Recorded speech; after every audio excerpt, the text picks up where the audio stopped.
सपने वो नहीं जो आप नींद में देखते हैं, सपने वो हैं जो आपको नींद ही ना आने दें। बारिश के दौरान पक्षी छत की तलाश करते हैं, लेकिन बाज बादलों के ऊपर उड़ के बारिश को ही टाल देता है। समस्या समान है, लेकिन आपका नजरिया उसमें अंतर पैदा करता है। ये कुछ लाइंस लिखी थी भारत रत्न डॉक्टर APJ अब्दुल कलाम ने। आज की इस वीडियो में मैं आपको कलाम सर की कुछ ऐसे किस्से सुनाने वाला हूँ, जिससे सुन के दोस्त तेरे सोचने का नजरिया बदल जाएगा और तुम अपने अंदर एक नई एनर्जी फील करोगे। दोस्त, तुम्हें पता है कलाम सर ने शादी क्यों नहीं की? उसका सिर्फ एक रीजन था, और वो रीजन था वो सबसे ज्यादा अपने काम से प्यार करते थे। दोस्त, तुझे जान के हैरानी होगी, जिस दिन उनकी सगाई थी उस दिन भी वो काम में इतने बिजी थे कि वो अपनी सगाई तक भूल गए, और उस दिन उन्होंने शादी ना करने का फैसला कर दिया।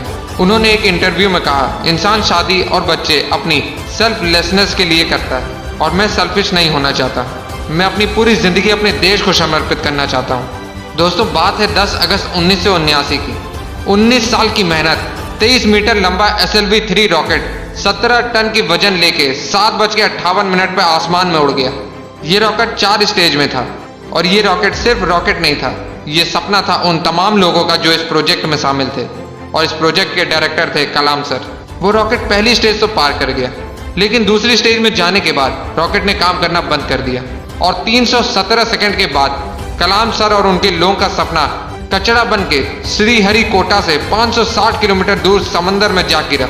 दोस्त, क्या हालत हुई होगी उस वक्त कलाम सर और उन बाकी सारे साथियों की, जब उन्होंने 19 साल की मेहनत, उनका सपना कुछ ही सेकंड में समुद्र में कचरा बन के बिखर गया।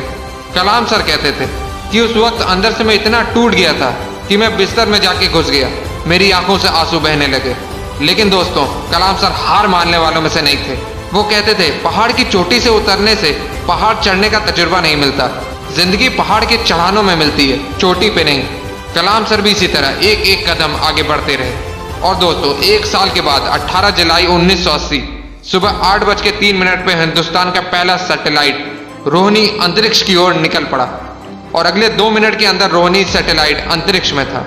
कलाम सर ने बताया कि उन्होंने उस दिन जिंदगी के सबसे अहम पल जिए, क्योंकि उस दिन उनकी 20 साल की मेहनत अंतरिक्ष में थी। दोस्त, उस दिन हमारा देश उन चंद मुल्कों में शामिल हो गया जिसके पास सैटेलाइट लॉन्च करने की ताकत थी। ये सब कुछ हो पाया एक इंसान की मेहनत, उनके नेवर गिव अप एटीट्यूड की बदौलत। दोस्त, जब कलाम सर को राष्ट्रपति चुना गया तो उनका स्वागत जोरों शोरों से किया गया। राष्ट्रपति भवन को बहुत ही खूबसूरत तरीके से सजाया गया, लेकिन ये बहुत कम लोग जानते हैं कि जब कलाम सर वहां पहुंचे तो वो बस 2 सूटकेस लेके वहां पहुंचे। एक सूटकेस में कपड़े और दूसरे सूटकेस में किताबें। इसे कहते हैं किताबों से प्यार। अगर इस वीडियो को कोई स्टूडेंट देख रहा है तो ये बात समझो कि जितना आप किताबों से प्यार करोगे, उतना वो किताबें आपको बड़ा बनाती चली जाएंगी। ये किताबें ही थी जिन्होंने कलाम सर को इतना बड़ा बना दिया। दोस्त, मैंने कुछ लाइन पढ़ी थी जो कलाम सर के लिए लिखी गई है। था बंदा इस्लाम का, पर वो कभी नहीं ऐठा करता था, जब भी चाहा संतों के चरणों में बैठा करता था। दोस्तों, कलाम सर ने कुछ बातें ऐसी कही थी जिसे अपने जीवन में हमेशा हमेशा के लिए उतार लेनी चाहिए। उन्होंने कहा था, कोई भी शख्स कितना भी छोटा हो, उसे हौसला नहीं छोड़ना चाहिए। मुश्किलें जिंदगी का हिस्सा है, और तकलीफ कामयाबी की सच्चाई।